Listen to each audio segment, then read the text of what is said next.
I've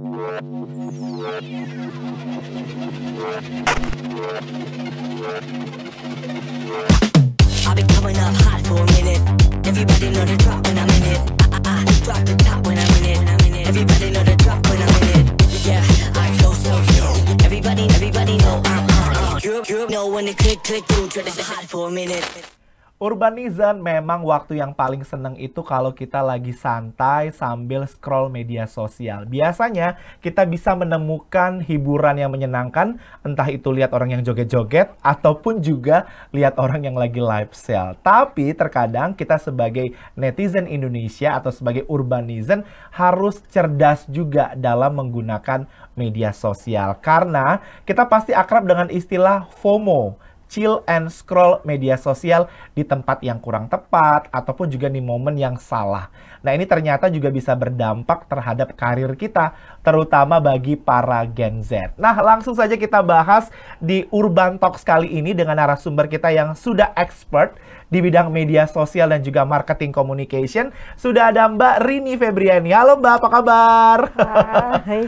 Biasanya sibuk melototin media sosial, kali ini kita undang di Urban Talks. Terima kasih udah datang ya. Iya, Mas Reska. Lagi sibuk apa sekarang Mbak Rini? Wah, banyak. Yang pasti tiap hari masih terus mantengin tren yang ada di media sosial ya. Trennya sekarang lagi apa nih Mbak? Isunya biasanya nih? Isunya masih seputar politik pastinya ya. Masih yang tentang masih hangat ya. Private jet atau apa gitu? Iya. Itu tren yang masih booming gitu ya? Betul banget. Nanti kita akan ngobrol-ngobrol sama Mbak Rini, karena Mbak Rini ini memang kesehariannya ya sebagai seorang ekspertis lah Mbak ya di bidang marketing communication dan juga di bidang media sosial. Nanti kita akan kupas tuntas untuk Urbanizen, namun kita akan saksiin dulu nih video profil dari Mbak Rini berikut ini. Bintang tamu kita kali ini adalah social media spesialis yang sudah melanglang buana belasan tahun di industri public relation. Langsung aja kita ngobrol bareng Rini Febriani hanya di Urban Talks. Urbanizen balik lagi di Urban Talks. Mbak Rini emang seru nih kalau kita ngomongin tentang media sosial. Saya pun termasuk orang yang killing time-nya dengan buka TikTok, buka Instastory, dan sebagainya.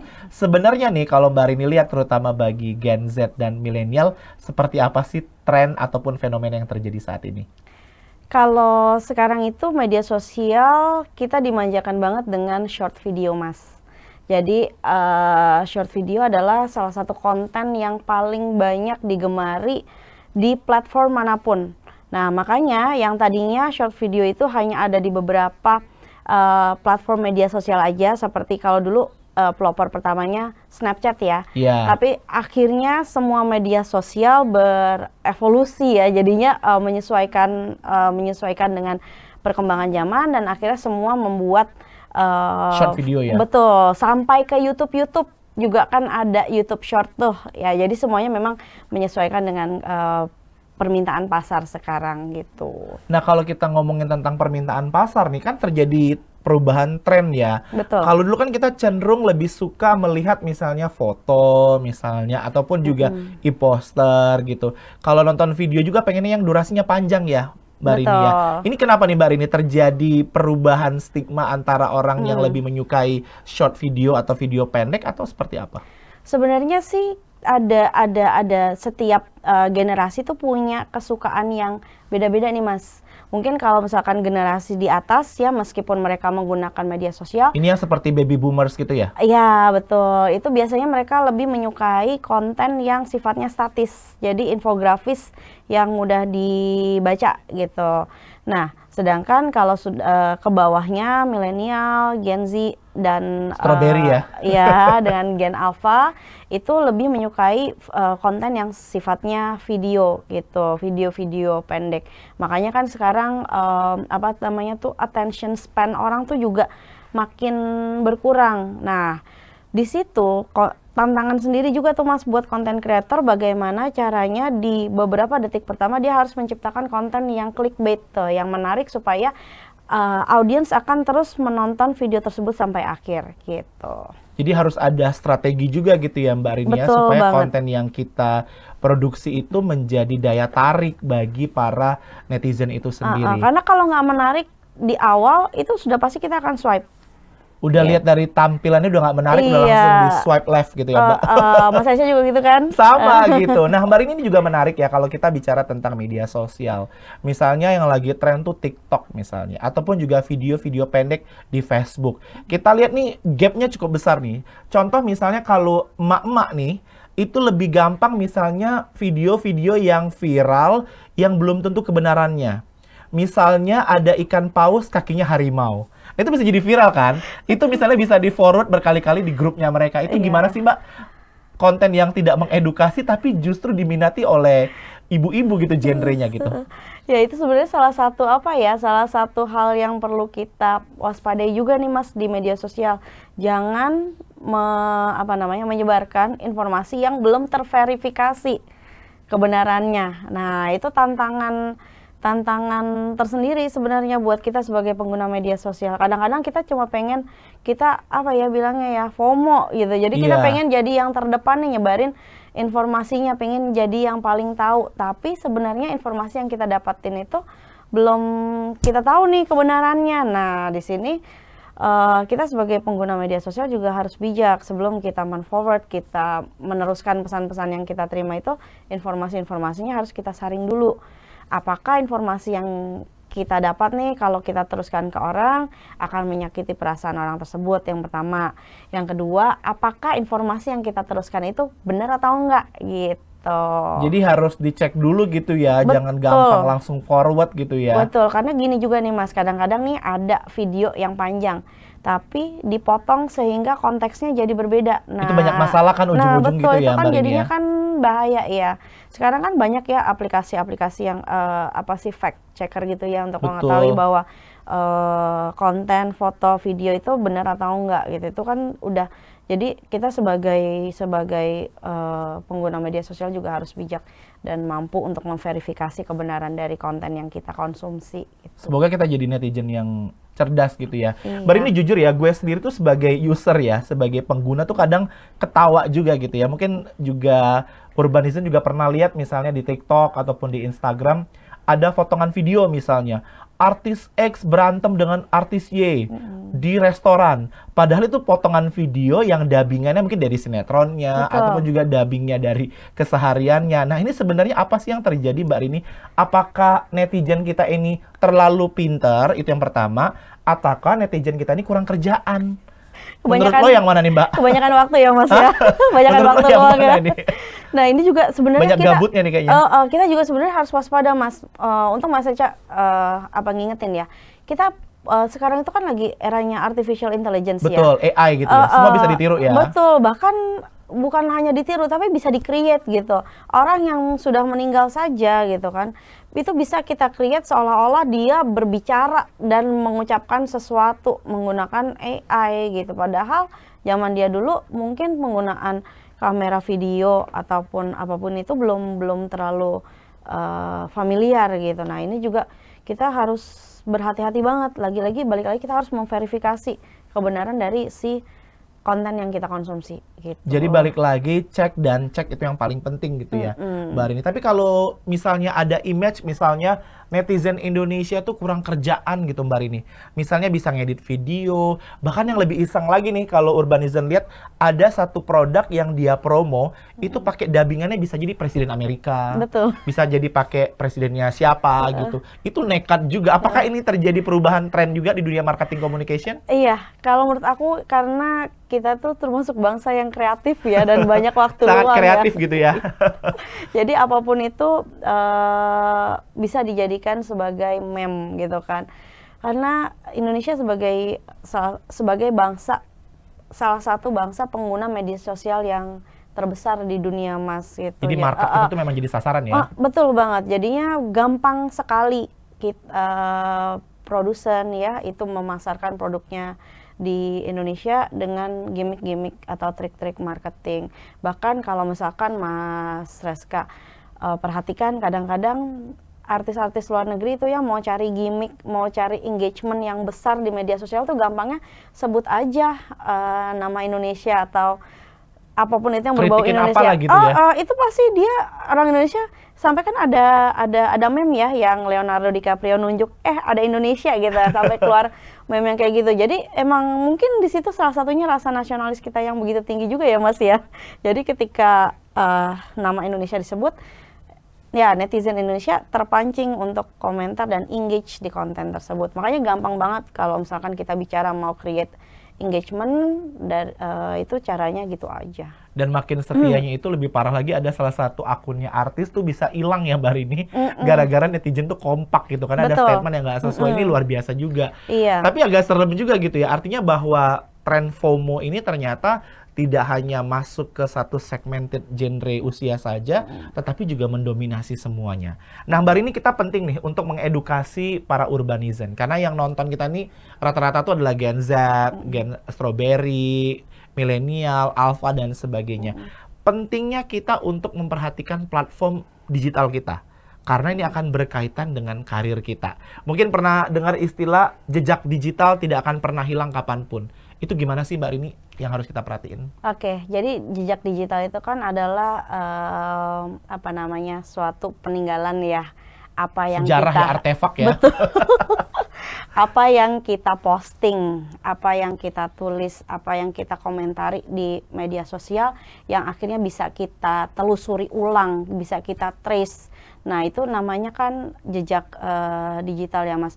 Bahkan dokumen yang kita share secara pribadi itu juga bisa menjadi sebuah jejak digital. Nah, di sini kita harus lebih berhati-hati dengan apa yang kita tulis, apa yang kita share, jangan sampai nanti jadi backfire nih ke depannya, terutama untuk teman-teman yang masih muda dan nanti mau bekerja. Karena sekarang kan trennya kan HR itu kan ketika mereka merekrut calon pegawainya itu tidak segan-segan untuk mengecek latar belakang Mas melalui media sosial. Jadi bukan hanya untuk kepentingan pribadi tapi juga untuk kepentingan profesional gitu. Bahkan dicantumkan kan Mbak Rini salah satu persyaratan wajib mencantumkan akun media sosial gitu ya? Iya, ada beberapa perusahaan yang demikian. Jadi memang penting banget untuk kita untuk menjaga apa yang kita tulis, apa yang kita komentari di media sosial.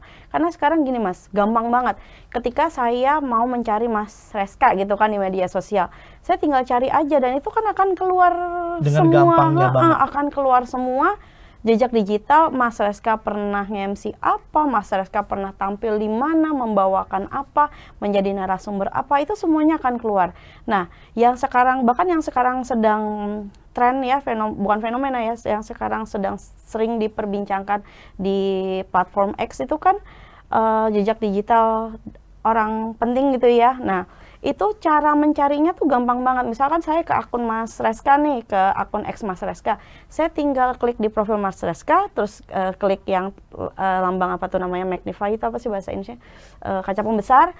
Aku tinggal tulis aja tweet Mas Reska periode misalkan dari tahun berapa sampai tahun berapa, itu nanti akan keluar semua. Jadi akan muncul ya Mbak? Betul. Dan kealayan kita masa lalu kelihatan jadi malu juga gitu ya. Iya, dan bisa lebih spesifik lagi Mas. Misalkan saya contohnya mau cari, gimana tuh Mbak? Aku mau cari di profil Mas Reska tentang kucing gitu kan. Aku tulis kucing aja, Mas Reska nge-tweet apa tentang kucing tuh semuanya ke trace gitu. Jadi dengan keywordnya segampang itu bisa nge-trace ya Mbak Rini? Betul banget, segampang itu bisa nge-trace. Makanya kalau misalkan sering lihat di platform X belakangan itu ada salah satu calon pemimpin daerah tuh yang bukan hanya salah satu ya, hampir semuanya tuh yang akhirnya jadi sering diungkit-ungkit masa lalu apa yang pernah dia tulis di media sosial. Gitu. Jadi dengan gampang tuh bisa terpotret di situ ya gitu ya Mbak Rini ya. Nah jadi ini untuk urbaniza nih kurang-kurangin ya, suka ngepap ataupun juga suka nulis caption yang nggak bener gitu. Galau-galau gitu atau alay-alay gitu ya Mbak ya. Nah dikurang-kurangin karena suatu waktu nanti misalnya kamu mau jadi calon kepala daerah atau mau jadi pimpinan perusahaan, mau jadi presiden, orang akan lihat itu, atau mau jadi presiden, semua orang akan lihat itu gitu kan. Seberapa alay kita. Nah pertanyaannya dari urbaniza nih Mbak Rini, jejak digital itu bisa dihapus nggak sih Mbak Rini? Bisa, tapi akan sangat sulit sekali.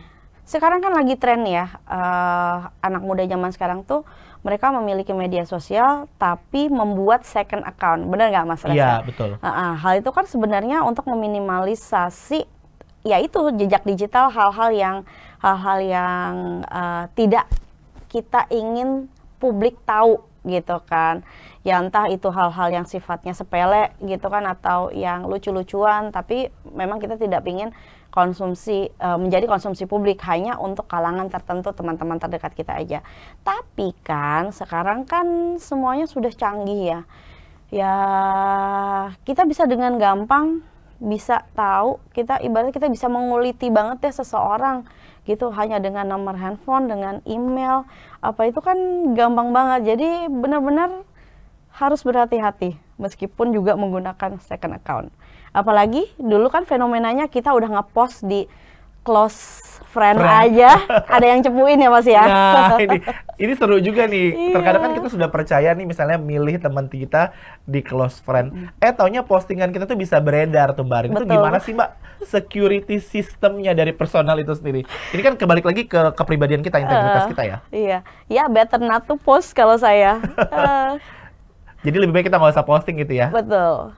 Nah, jadi artinya juga untuk Urbanizen ini penting juga kita ketahui bersama bahwa media sosial itu memang free to us untuk ngapain aja. Tapi perlu kita perhatiin juga bahwa ada barrier-barrier yang harus kita patuhi atau batasan-batasan yang harus kita patuhi. Nah, Urbanizen tadi kita udah ngobrol-ngobrol sama Mbak Rini tentang tren dan juga fenomena media sosial yang bisa dikatakan semakin kompleks ya Mbak Rini.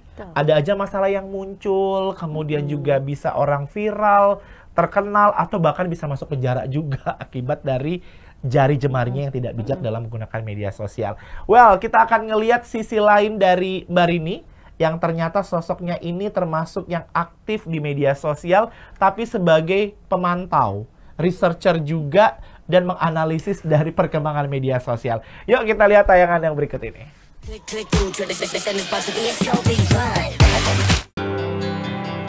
Untuk sampai di posisinya, Rini Febriani perlu banyak belajar dan adaptif dengan perubahan zaman. Scroll and chill di sosmed jadi kunci kesuksesan karirnya. Tapi, gimana ya cara Rini Febriani memanfaatkan kuncinya?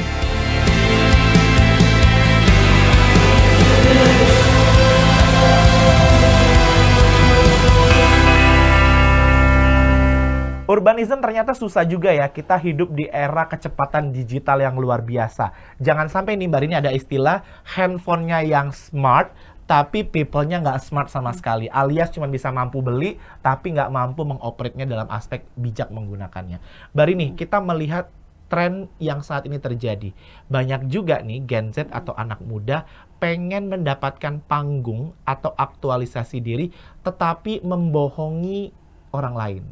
Contoh misalnya membuat profilnya tapi fake. Misalnya bisa aja nih ngaku misalnya Mbak Rini adalah bagian dari universitas terkenal di luar negeri. Padahal Mbak Rini nggak di luar negeri, ada di Indonesia. Mungkin lu pernah daftar tapi nggak lulus misalnya. Tapi ditulis tuh misalnya di laman media sosialnya atau di LinkedIn-nya. Ini kan kebohongan publik Mbak. Apakah ada pengaruh dengan mental health dengan ini?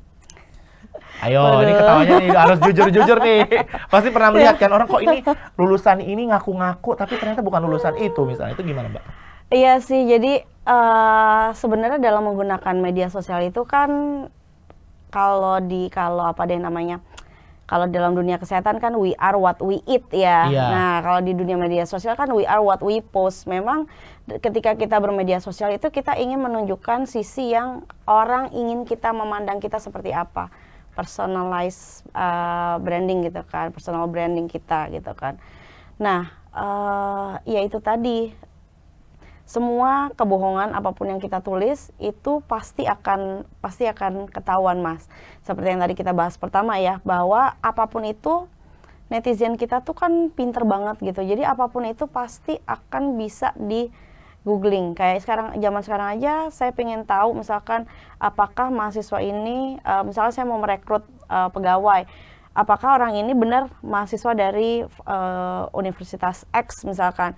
Aku kan tinggal buka aja PD Diktinya kan bisa keluar. Iya, muncul nggak gitu ya Mbak? Muncul nggak, benar nggak dia kuliah di situ gitu kan, sesuai dengan apa yang ada di CV dia.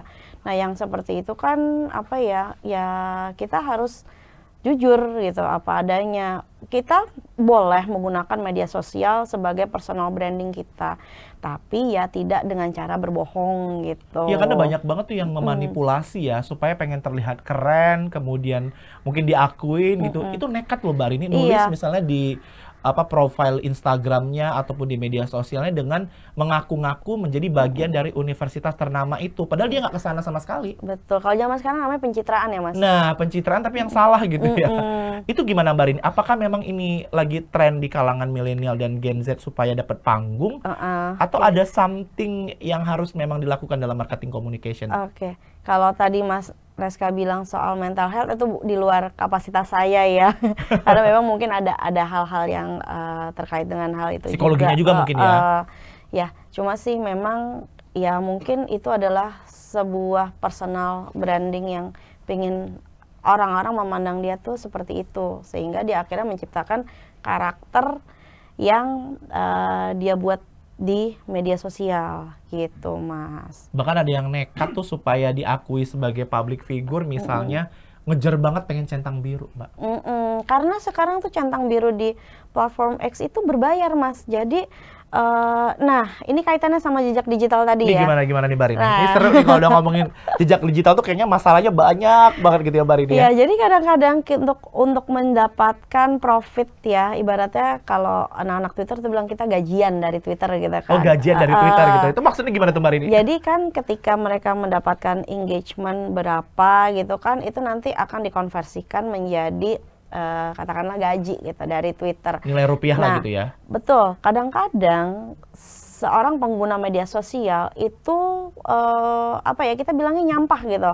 Nyampah aja, dia komentar aja di sebuah postingan yang memang lagi trending gitu. Nah, padahal kadang-kadang isinya juga nggak substansi atau cuma kayak asal doang asal ngomong aja, yang penting apa yang dia tulis itu mendapatkan engagement yang tinggi. Nah, itu kan nanti akan menjadi jejak digital. Kita nggak ingat nih apa yang kita omongin tuh Mas di Twitter pada saat itu. Misalkan aku ngomentarin postingan Mas Reska gitu kan.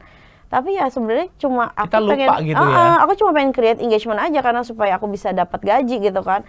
Ya udah, ternyata akhirnya aku lupa aku pernah nulis itu. Nah, ternyata backfire nih, jadi jejak digital yang buruk buat aku ketika aku menjadi pejabat publik atau aku menjadi wakil presiden. Itu semua Amin. Tapi gua presidennya ya.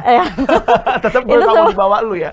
Itu semua nanti akan terrecord, akan keluar gitu. Jadi gampang banget untuk dicek. Nah, jadi buat urbanizen juga lo pada harus hati-hati juga gitu ya. Jangan sampai dalam tanda kutip nyampah di media sosial tapi lo nggak bertanggung jawab untuk itu. Karena bisa jadi nanti jadi masalah gitu. Betul. Jangan sampai apa yang kita tulis itu menyakiti perasaan seseorang. Itu yang harus kita pikirkan juga. Baru ini lo sempat nyimak nggak sih beberapa minggu terakhir lah gitu ya, lagi tren misalnya, jadi ada satu postingan public figure, kemudian ada komen. Nah ternyata komen itu pakai chat GPT. Jadi belum dihapus. Menurut yang kamu minta ini adalah, jadi ketahuan banget chat GPT ini gimana nih? Kayaknya orang dibuat makin males buat mikir dengan adanya chat GPT. Jadi kalau saya rasa ini agak sedih juga ya, teknologi ya boleh maju tapi membuat otak kita tuh jadi lamban untuk berpikir. Tanggapannya gimana sih Mbak Rini? Sebenarnya sih bukan orang malas ya, tapi kadang-kadang ya nggak ada ide. Kayaknya gue juga cari ide kadang-kadang di chat GPT juga sih. Kadang-kadang chat GPT itu bisa mengemas dengan lebih baik ya, dengan penggunaan kata-kata yang mungkin lebih sesuai gitu Mas ya. Jadi memang kalau menurut saya sih sah-sah aja penggunaan chat GPT, tapi ya kita tuh harus meng-create prompt yang memang prompt itu perintah ya, yang sesuai dengan yang kita butuhkan gitu. Kita harus memposisikan AI itu sesuai dengan diri kita supaya jawabannya itu match. Nah, tapi sekali lagi kita harus cek kembali juga apakah apa yang dia tulis itu memang sesuai dengan value kita gitu sih Mas. Jadi disesuaikan dengan value kita supaya karakternya juga bisa terlihat dengan bagus gitu ya Mbak Rini. Mbak Rini, tidak semua kita sebagai user itu mendapatkan dampak negatif dari media sosial. Banyak juga orang-orang dengan platform media sosial ini justru menjadi pekerjaan baru ataupun juga mata pencarian baru. Kalau Urbanizen tanya nih, untuk sekarang nih konten yang paling laku tuh isinya tentang apa sih Mbak Rini? Konten yang paling laku itu biasanya, aduh, ini ya, kalau yang kita tuh apa namanya, kalau aku sering baca di X itu ya, di Twitter tuh, kita tuh nggak akan bisa menang lawan pencinta kucing sama K-pop gitu. Oh, jadi itu udah harga mati atau iya, bisa jadi lawan memang gitu ya? konten-konten yang terkait dengan kucing atau ya binatang, tapi especially kucing ya, dan K-pop itu memang paling besar engagementnya gitu. Dan masih merajai engagement itu ya. Dan aku setuju banget sama apa yang Mas Reska bilang tadi ya, bahwa penggunaan media sosial itu juga nggak selalu buruk gitu. Banyak baiknya juga. Contoh kalau kayak kita di Twitter itu, kita sering mungkin lihat, kalau Mas Reska nanti pernah lihat ya, ada Twitter Do Your Magic. Nah itu banyak banget. Di situ tuh kepedulian kita terhadap sesama itu seringkali digugah nih hati kita nih. Ya, ada orang, saya pernah melihat ada anak akhirnya bisa ketemu dengan orang tuanya yang dari sudah medsos ya? Betul, yang sudah terpisah lama gitu dari kecil. Dia diangkat anak oleh orang lain, akhirnya dia ngepost di Twitter Do Your Magic gitu kan. Ini bapak saya ini nih, akhirnya bisa ketemu. Bisa gitu. cari jodoh juga ya. Betul. Do Your Magic misalnya Banyak di kereta sekali. atau di mana kan? Bener banget Mas, banyak banget Iya, Mas. iya.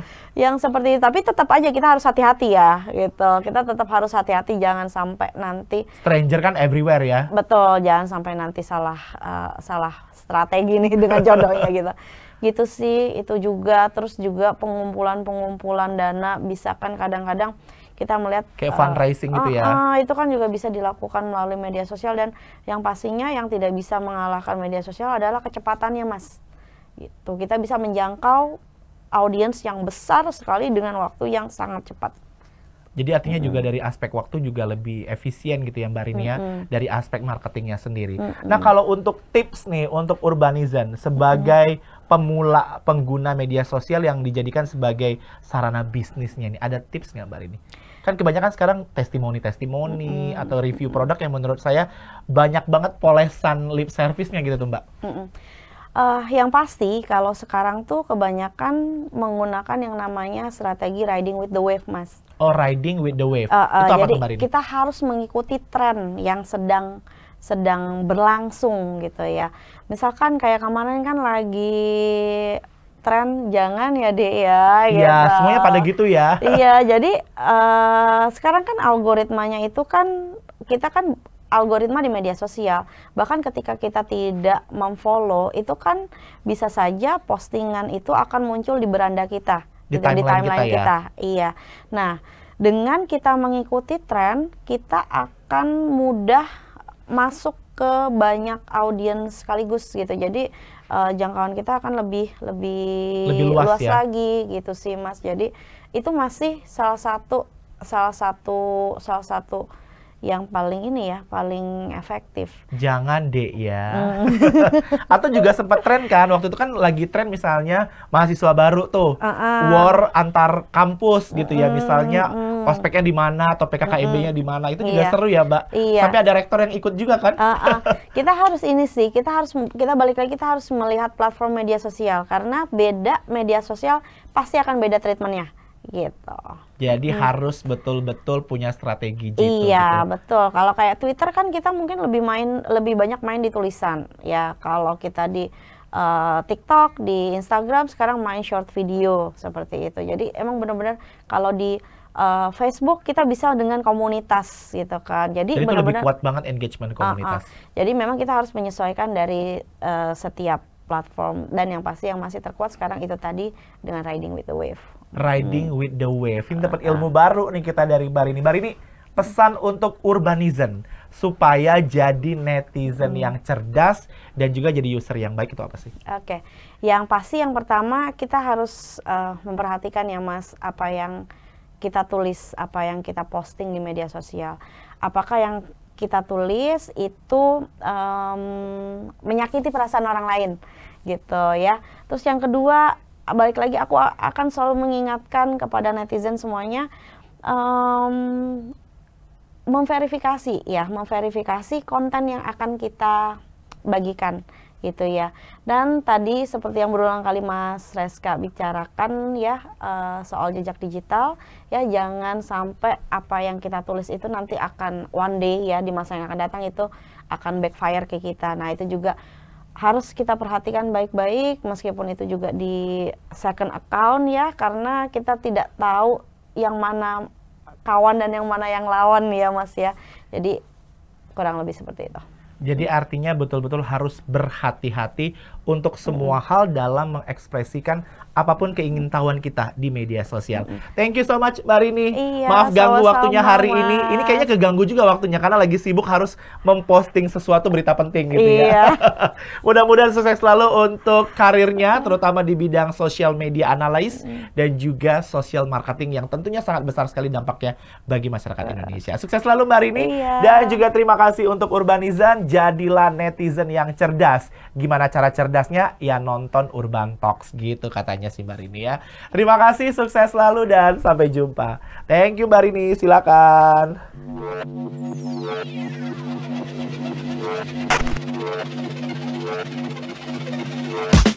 I've been coming up hot for a minute. Everybody know the drop when I'm in it. I drop the top when I'm in it. Everybody know the drop when I'm in it. Yeah, I go so Everybody know I'm you know when the click through, it's hot for a minute.